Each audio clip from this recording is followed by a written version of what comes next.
ترکی یقیناً ایک خوش قسمت ملک ہے جسے رجب طیب اردگان جیسا دلیر حکمران ملا ہے جو نہ صرف اپنے بلکہ دوسرے بھی کئی ممالک کا پسندیدہ ترین حکمران ہے۔ شام کی موجودہ صورتحال پر جہاں بہت سے ممالک اور خصوصاً بہت سے مسلمان ممالک کے حکمرانوں نے چپ سادھ رکھی ہے، وہاں رجب طیب اردگان سامنے آئے اور اپنی فوج شام میں بھیجی۔ شامی مسلمانوں کو تو جیسے آسرا سا ہو گیا ہے کہ شاید اب کوئی ان کا اپنا آ گیا ہے، شاید وہ انہیں موت کے منہ سے نکال لے گا۔ اس سے پہلے بھی ہم نے دیکھا کہ جب برما میں ایسی ہی صورتحال پیش آئی تو رجب طیب اردگان ان پہلے حکمرانوں میں سے تھے جنہوں نے اس سارے ظلم کے خلاف آواز اٹھائی۔ ایسا حکمران یقیناً خدا کی طرف سے ایک خوبصورت تحفہ ہوتا ہے۔ خدا کرے کہ شام کی صورتحال جلد از جلد بہتر ہو، لیکن اس میں کوئی شک کی بات نہیں کہ محشر کے دن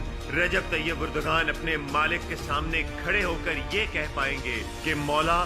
میرے ہاتھ میں جو تھا، جو میں کر سکتا تھا، جتنی میری استطاعت تھی، میں نے ضرور کیا، اور نیتوں کے حال تو صرف تو ہی جانتا ہے۔